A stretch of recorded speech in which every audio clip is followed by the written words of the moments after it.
Hello friends, नमस्कार। मैं Rakesh Kumar. Daily news analysis में आपका स्वागत है। जैसा कि आपको पता है कि मैं प्रतिदिन अलग अलग अखबारों से जो महत्वपूर्ण खबरें हैं, खास करके परीक्षा पॉइंट ऑफ व्यू से जो परीक्षोपयोगी खबरें हैं, उसका मैं संग्रहण करता हूं और आपके लिए लेकर के आता हूं जो परीक्षा के हिसाब से महत्वपूर्ण है। तो आइए बिना समय गंवाए हम उन खबरों को आपके लिए लाते हैं। हम भारतीय पुरुष हॉकी टीम की बात करें, टोक्यो ओलंपिक 2020 में इसने कांस्य पदक जीता है, ब्रॉन्ज मेडल जीता है। कांस्य पदक मुकाबले में भारत ने जर्मनी को 5-4 से हरा करके जीता है। अब इसमें जो आपसे पूछे जाने वाला सवाल है कि भारत जो है सेमीफाइनल में किससे हारा, तो आपको पता ही होगा सेमीफाइनल में बेल्जियम से हारा है। इसके अलावे कांस्य पदक मुकाबले में इसने जर्मनी को हराया है और इसके जो कैप्टन हैं मनप्रीत सिंह हैं, जबकि गोलकीपर श्रीजेश हैं और कोच का नाम ग्राहम रीड है। 41 साल बाद इसने किसी तरह का कोई पदक लाया है। इससे पहले पहली दफ़ा जो गोल्ड मेडल लाया था भारत ने हॉकी में, वह 1928 के ओलंपिक में जो एम्स्टर्डम जर्मनी में संपन्न हुआ था।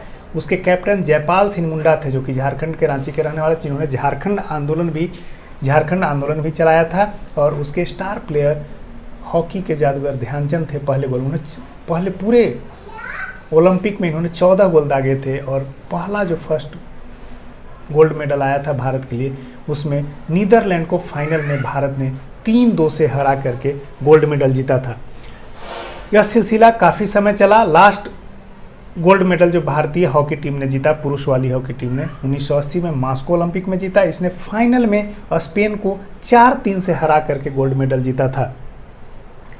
अब हम 57 किलोग्राम वेट में रेसलिंग यानी कुश्ती प्रतियोगिता, जिसको नूरा कुश्ती भी कहते हैं, उसमें हम रवि दाहिया के उपलब्धियों की बात करेंगे। रवि दाहिया ने फाइनल में रूस के खिलाड़ी जाबूर ओगेव से मुकाबला किया और मुकाबला में यद्यपि वो स्कोर इनसे कम किए, इस कारण इन्हें सिल्वर मेडल से संतोष करना पड़ा, जबकि जाबूर ओगेव को, जो रूस के रहने वाले हैं, उनको गोल्ड मेडल प्राप्त हुआ। सेमीफाइनल में कल हमने जो वीडियो बनाया था उसमें एक बोलने के क्रम में एक भूल हो गई थी, लिखने के क्रम में एक भूल हो गई थी। सेमीफाइनल में रवि दाहिया ने नूर इस्लाम को, जो कजाकिस्तान के रहने वाले हैं, उनको हराया था। और जीत किन की हुई थी? रवि दाहिया की हुई थी, जो भारत के हैं। तो इस तरह से इसमें एक सुधार कर लीजिएगा। यह बहुत ही इंपॉर्टेंट है। आप मान के चलिए कि यह सवाल आपके किसी भी सरकारी सेवाओं के एग्जाम में, चाहे वो यूपीएससी हो, बीपीएससी हो, यूपीपीसीएस हो, दिखेगा ही दिखेगा।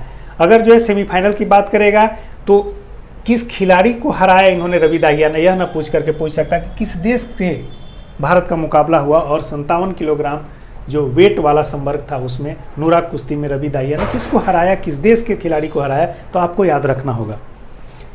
अब हम अगली खबर पे चर्चा करते हैं। बिहार पंचायत चुनाव, जो कि बहुत प्रशिक्षित है। इसमें पंचायती राज यानी जो तीसरी सरकार है, 3 स्तर की सरकारें होती है, भारत सरकार, राज्य सरकारें, और जो तीसरे स्तर की सरकार है, ग्राम पंचायत स्तर की सरकार, इसको तीसरी सरकार के नाम से जाना जाता है। काफ़ी समय से इसका चुनाव बहुत प्रतीक्षित था, कोरोना के चलते यह बाधित हो रहा था। तो बिहार पंचायत चुनाव 2021 का जो है प्रस्तावित शेड्यूल है, इसमें राज्य निर्वाचन आयोग, जो कि चुनाव का जिम्मेवार होता है, भारत निर्वाचन आयोग नहीं, राज्य निर्वाचन आयोग इस चुनाव का, पंचायत चुनाव का जिम्मेवार होता है, कि जिम्मेवारी उठाता है। उसने बिहार सरकार से एक प्रपोजल जो है, पत्र लिख करके एक प्रस्ताव दिया है कि हम 20 सितंबर से 25 नवंबर के बीच चुनाव कराना चाहते हैं, आप इसकी स्वीकृति दीजिए। इसने कहा है राज्य निर्वाचन आयोग ने, किसने, कौन चुनाव कराता है? राज्य निर्वाचन आयोग। हर राज्यों में पंचायती राज का चुनाव कराने के लिए राज्य निर्वाचन आयोग ही जिम्मेवार होता है।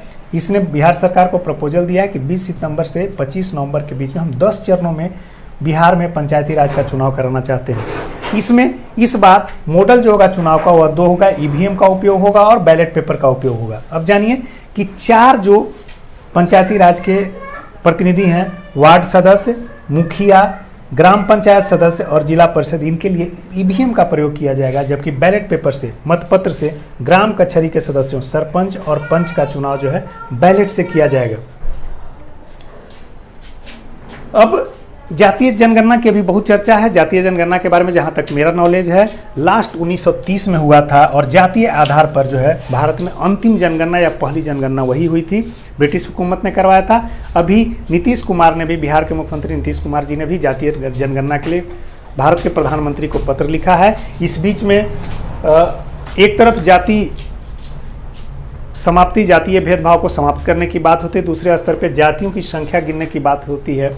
तो यह एक थोड़ा सा विसंगति उत्पन्न करने वाली चीज़ है। लेकिन एक सुखद खबर इस बीच में है कि औरंगाबाद के सांसद सुशील कुमार सिंह ने गरीब और योजनाओं के लाभार्थियों की गणना की मांग की है। उन्होंने कहा है कि जातीय आधार पर जनगणना न करा करके गरीब लोग और जो योजनाओं का लाभ ले रहे हैं, विभिन्न योजनाओं, सरकारी योजनाओं का लाभ ले रहे हैं, उनका सर्वे कराया जाए ताकि पता चल सके सरकार जिन गरीब लोगों के लिए योजनाएं लाई हैं उनको यह लाभ मिल पा रहा है कि नहीं। तो आज डेली न्यूज एनालिसिस में इतना ही, फिर हम कल मिलते हैं प्रमुख खबरों के साथ।